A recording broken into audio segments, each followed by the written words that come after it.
Pleasure being here. Thank you, Sairi, for having me over.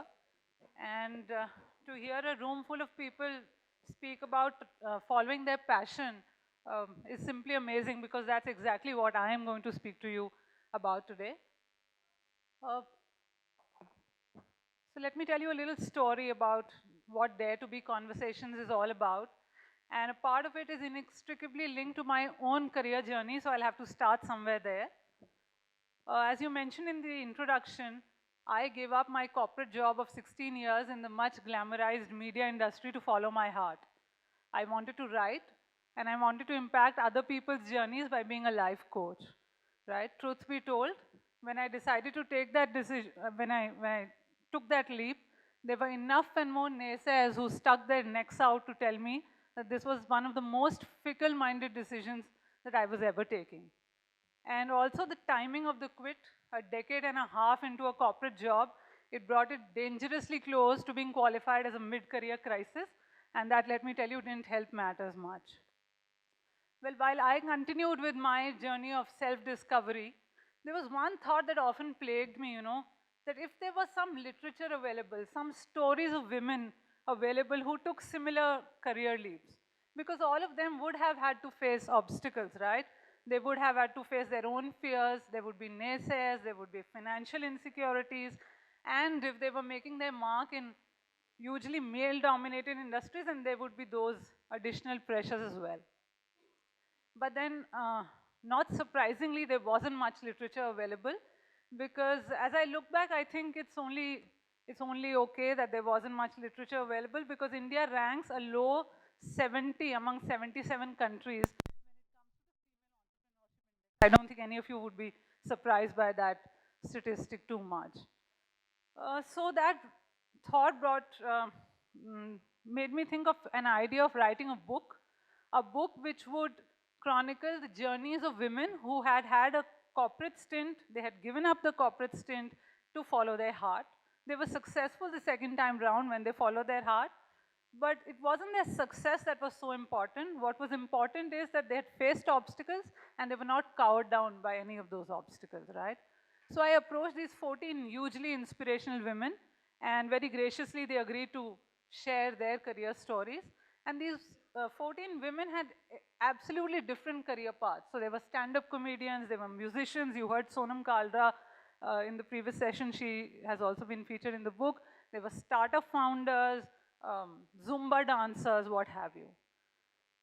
And when I approached these women, I thought that there was just one thread running through their stories, which is that they had a corporate career, they gave the corporate career to follow their heart, but many interesting themes emerged. And of course, Penguin Random House found merit in their empowering stories, and Dare to Be is now a book. So I'll very quickly take you through 2 or 3 themes that emerge in the book. And I know I'm standing between an enthusiastic audience and a well-loved performer like Niti Palta, so I'll try and make it pretty quick.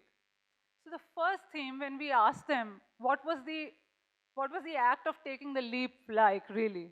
So all of them agreed that it was a little bit like jumping into the abyss at first, but then they also went on to say that if you opened yourself up to experiences, and most importantly, if you didn't let yourself be guided by other people's idea of success, you would be absolutely fine.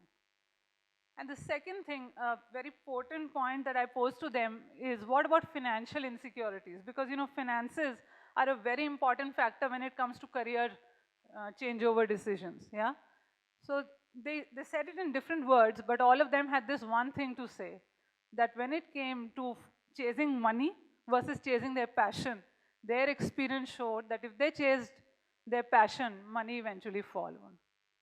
And none of them were really trying to glamorize entrepreneurship or their creative pursuits, as the case may be.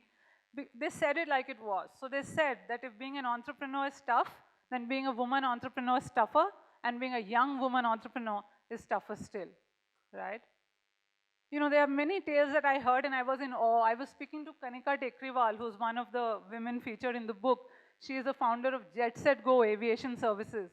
And she narrated this incident where she's a founder, right? And she walks into this meeting and somebody asks her to order coffee. Because in the male-dominated industry of aviation, women aren't supposed to hold any other roles other than secretarial ones, right? I was speaking to Anisha Singh, the founder of My Dala, and she said that when she was raising funds for her startup, she was expecting her first child, and the investors did not as much as agree to talk to her. They would rather speak to her male co-founders than engage in any conversation with her because they were sure she will not come back to a career once the child is born. Sairi had a very important, very interesting anecdote to narrate. She was on a panel, she said, and somebody from the audience asked her what did her husband think of her entrepreneurial venture. And of course, not one to be cowed down, she shot back and said, when have you asked a male panelist what your wife thinks of your career path? So lot of stories like that where they faced a lot of struggles. But then at the end of it, when we asked them, what is that one piece of advice you would want to give women entrepreneurs who are sitting on the fence? And I thought Neeti kind of summarized the voice of entrepreneurship and the voice of this book when she said that at the end, overall, it is better to live with oh shit rather than what if.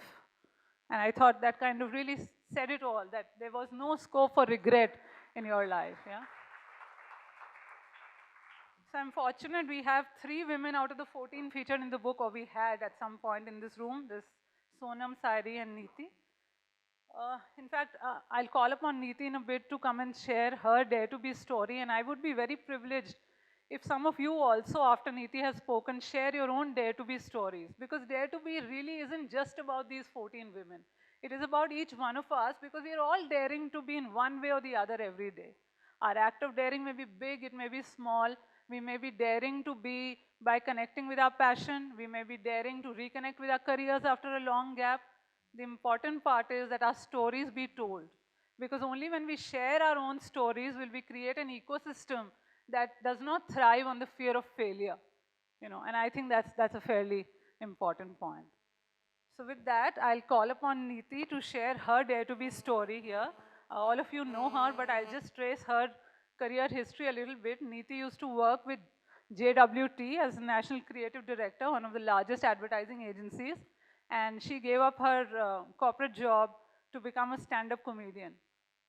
No marks for guessing that when she took that decision, there weren't many people rooting for her. Today, of course, her calendar is filled with events and gigs all over the country and the world. So let me call upon Neeti. Thank you. Thank you.